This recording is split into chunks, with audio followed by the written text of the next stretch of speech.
দর্শক, এনসিপির জুলাই পদযাত্রার আরো খবর নিয়ে আমাদের সাথে যোগ দিচ্ছেন সহকর্মী রাশেদ আনিস। রাশেদ আনিস, এনসিপি কি সিরাজগঞ্জে পৌঁছেছে এবং তাদের আজকের কার্যক্রম জানতে চাই, কি কি কর্মসূচি রয়েছে? আমরা যদিও সিরাজগঞ্জের মাঝে আছি, মধ্যে আছি, কিন্তু সিরাজগঞ্জের যেখানে আসলে অনুষ্ঠানটি হবে সেখানে কিন্তু এখনো পৌঁছানো হয়নি। মূলত দুপুরে খাবারটি খাওয়া হলো অল্প কিছুক্ষণ আগে এবং এখন কিন্তু গাড়ি বহর বের হয়ে গেছে। আমি আজকে যে কর্মসূচি রয়েছে সেই কর্মসূচির ব্যাপারে এনসিপি যিনি যুগ্ম সদস্য সচিব তালেও দিয়ে টিফাত, তার সাথে যদি একটু কথা বলি, তার সাথে যদি একটু যোগ দেওয়ার চেষ্টা করি। আপনি যদি একটু বলেন যে এই যে কর্মসূচিটা হচ্ছে আজকে সিরাজগঞ্জের পরে কর্মসূচিটা। আমরা সিরাজগঞ্জে যাব এবং সেখানে একটি জনসংযোগ পথসভা আয়োজিত হবে। পরবর্তীতে আমরা সেখান থেকে আমরা কুষ্টিয়ার দিকে এবং পাবনার দিকে যাওয়ার আমাদের পরিকল্পনা আছে।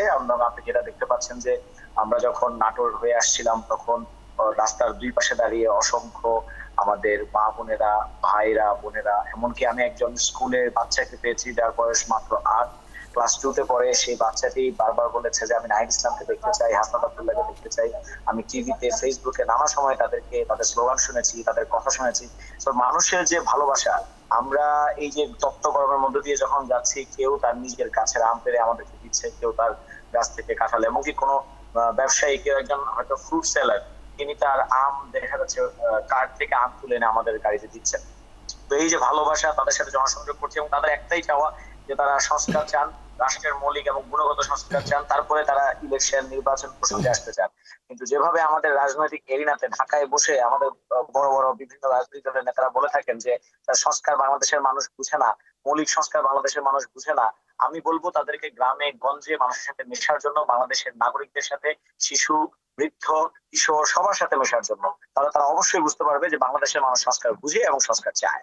অসংখ্য ধন্যবাদ। এবং আপনি কিন্তু জাতীয় নাগরিক পার্টির আহ্বায়ক ও কিন্তু বলছিলেন যে এই তাদেরকে আসলে ঢাকা কেন্দ্রিক একটি দল মনে করা হয় এবং এই যে কর্মসূচি, সেই কর্মসূচির মধ্য দিয়ে কিন্তু তারা বাংলাদেশ কেন্দ্রিক দল হয়ে উঠছেন এবং তৃণমূলে বসে আছেন।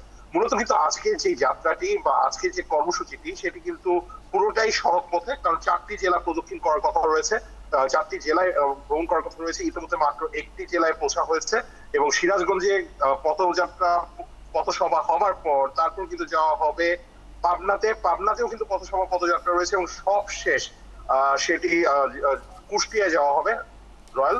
তো বলা যাচ্ছে যে 4টি জেলা ঘুরে হয়তো বা আজকে অনেক দিন পেরিয়ে রাত পেরিয়ে মধ্যরাত সেরকম একটি সময় লাগতে পারে। ধন্যবাদ রাশেদ আনিস। বেশ কিছু তথ্য আপনার কাছ থেকে আমরা জেনে নিলাম এনসিপির জুলাই পদযাত্রার আজকের কার্যক্রমের কর্মসূচির বিষয়ে। ধন্যবাদ তথ্যগুলো দিয়ে আমাদের সাথে যুক্ত হওয়ার জন্য। দর্শক, আমাদের সাথে যুক্ত ছিলেন আমাদের সহকর্মী রাশেদ আনিস।